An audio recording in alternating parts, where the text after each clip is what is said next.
Police अगर विपक्ष के कुर्ते ना फाड़े, पुलिस अगर विपक्ष को डिटेन ना करे, हिरासत में ना डाले, लेकिन एक बात हम दिल्ली पुलिस के सिपाहियों को जरूर कहना चाहते हैं। भाई साहब, आप आते हैं साधारण परिवार से, आप आते हैं किसान मजदूर के परिवार से, आप आते हैं गरीब परिवार से। आप जो हमारे ऊपर डंडा चला रहे हैं ना दोस्तों, मैं आपसे अपनी कुछ बातें साझा करना चाहता हूं। उससे पहले मैं धन्यवाद देना चाहता हूं हमारे पार्टी के तमाम वरिष्ठ नेताओं को कि आज उन्होंने बड़ी मशक्कत से मुझे यहां लाने में, आपके मौजूद पहुंचाने में मेहनत की है, क्योंकि आजकल दिल्ली पुलिस हम पे ज़्यादा मेहरबान है। दिल्ली पुलिस मेहरबान है और इस बात से हमको कोई दिक्कत नहीं है। एक्चुअली इस बात से हम लोग खुश हैं कि पुलिस अगर विपक्ष को डंडा ना मारे, पुलिस अगर विपक्ष के कुर्ते ना फाड़े, पुलिस अगर विपक्ष को डिटेन ना करे, हिरासत में ना डाले, पुलिस अगर विपक्ष को जेल में डाले, ईडी अगर विपक्ष के नेताओं को परेशान ना करे, सीबीआई आपके घर पे रेड ना मारे, इनकम टैक्स का छापा ना मारे, तो समझिए आप देश के लिए लड़ नहीं रहे हैं। और हम दिल्ली पुलिस को धन्यवाद देना चाहते हैं कि हम देश की जनता के लिए लड़ रहे हैं और आपकी एक एक परेशानी को झेलने के लिए तैयार हैं। लेकिन एक बात हम दिल्ली पुलिस के सिपाहियों को जरूर कहना चाहते हैं। भाई साहब, आप आते हैं साधारण परिवार से, आप आते हैं किसान मजदूर के परिवार से, आप आते हैं गरीब परिवार से। आप जो हमारे ऊपर डंडा चला रहे हैं ना, एक्चुअली आप अपने ही भविष्य पे और अपने ही मुद्दों के ऊपर डंडा चला रहे हैं। इस बात को याद रखिएगा, इस बात को याद रखिएगा। और रिकॉर्ड तो करते ही आप लोग, बढ़िया सा रिकॉर्ड करके गृह मंत्री को सुना दीजिएगा। इस बात को याद रखिएगा कि डीसीपी साहब प्रमोट होकर के चले जाएंगे, डीजीपी बन जाएंगे, लेकिन जो आज इस देश की आर्मी के साथ हो रहा है वो बात किसी दिन किसी भी पुलिस के साथ हो सकता है। इस बात को याद रखिएगा, इस बात को याद रखिएगा कि आज जिस तरीके से देश के लिए जो सम्मान की बात है, जो सर्वोच्च बलिदान की बात है, अगर उनकी नौकरी को ठेके पे किया जा रहा है तो कल आपकी नौकरी को भी ठेके पे किया जा सकता है। इसीलिए कांग्रेस पार्टी पिछले 12 तारीख से यह सत्याग्रह कर रही है। लेकिन यह जो सत्याग्रह है, जंतर मंतर पे जो सत्याग्रह हो रहा है, इस सत्याग्रह का मूल कारण यह भी है कि हम सिर्फ अपने नेता को नहीं बचाना चाहते हैं।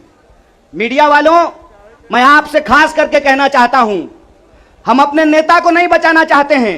एक कहावत है, सच को आंच नहीं होता है। हमको अपने नेता की चिंता नहीं है। हमारा नेता कुछ गलत नहीं किया और सरकार उसका कुछ गलत नहीं कर सकती। इस बात को याद रखिएगा। हमको अपने नेता की चिंता नहीं होती है और हम इस सरकार को कहते हैं, साहेब, हर चीज का एक मंत्र नहीं होता है। बीजेपी चाहती है कि हर नेता पे एक ही जंतर का इस्तेमाल कर ले।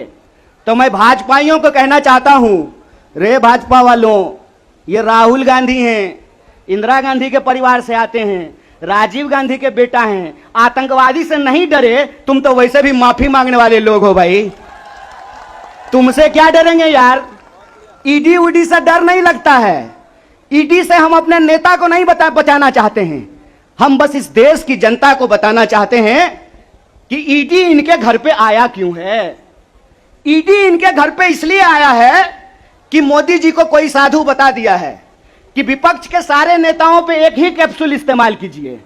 एक कैप्सूल सबके ऊपर बराबर लागू नहीं होता है। सब धन 22 पसेरी नहीं होता है। इनको लगता है कि एक बार ईडी भेज देंगे तो कांग्रेस पार्टी डर जाएगी, कांग्रेस के कार्यकर्ता डर जाएंगे और चुप होकर के बैठ जाएंगे कि देखो देखो इसके नेता के ऊपर ईडी आ गया है तो कार्यकर्ता को कौन पूछता है। कांग्रेस पार्टी के अंदर इस बात का जज्बा है कि अगर हम देश को अंग्रेजों से आजाद करा सकते हैं तो इस देश को हम अंग्रेजों के चापलूसों से भी मुक्त कराएंगे। इस बात को याद रखिएगा, इस बात को याद रखिएगा कि आपने देश के साथ जो खिलवाड़ किया है उस खिलवाड़ के खिलाफ हैं हम। उस खिलवाड़ के खिलाफ क्यों हैं हम कि आपने इस देश को सपना दिखा करके, आपने इस देश के लोगों को उम्मीद जगा करके उनके साथ धोखा किया है। ये हम नहीं बोले थे, श्री श्री 108 श्री माननीय प्रधानमंत्री जी बोले थे कि हर साल 2 करोड़ नौकरी दी जाएगी। क्या मीडिया वाले? मोदी जी बोले थे ना कि हम बोले थे? अरे बोलिए ना महाराज, आपको भी बोलना पड़ेगा, याद रखिएगा इस बात को। सबकी बारी आएगी, इस बात को याद रखिएगा। अरे हमारे लिए क्या है, जब तक जेल में चना रहेगा, आना जाना लगा रहेगा, हमको कोई दिक्कत नहीं है, लेकिन बारी सबकी आएगी, इस बात को याद रखिएगा। कहे थे ना मोदी जी कि हर साल 2 करोड़ रोजगार देंगे, बोले थे कि नहीं बोले थे? अरे बोलिए ना, आप कांग्रेस के कार्यकर्ता हैं, भाजपा के थोड़ी हैं कि डर जाएंगे, बोलिए। बोले थे ना, बोले थे ना कि महंगाई कम होगी, बोले थे ना खाते में 15 लाख रुपया आएगा, बोले थे ना अच्छा दिन आएगा। आया क्या? मोदी जी के स्टाइल में पूछूं क्या, आया क्या? अब नया जुमला आया है, अब नया जुमला आया है कि हम अग्निपथ लेकर के आए हैं। एक भाजपा का नेता ईमानदार है, कैलाश विजयवर्गीय को धन्यवाद देना चाहिए।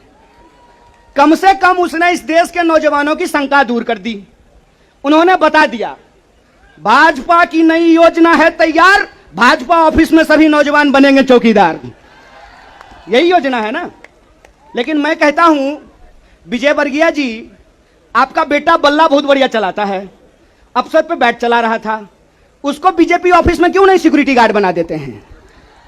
मंत्री का बेटा बनेगा सेक्रेटरी, मंत्री का बेटा बनेगा बीसीसीआई का सेक्रेटरी, और किसान मजदूर का बेटा बनेगा भाजपा ऑफिस में सिक्योरिटी गार्ड।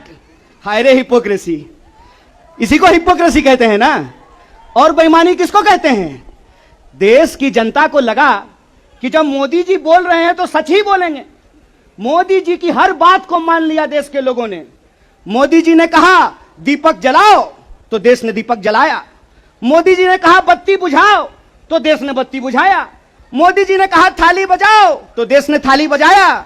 सब कुछ किया इस देश ने, लेकिन देश अब तक इंतजार कर रहा है कि मोदी जी जो हमको कहे थे उसमें से एक भी चीज पूरा नहीं किए हैं।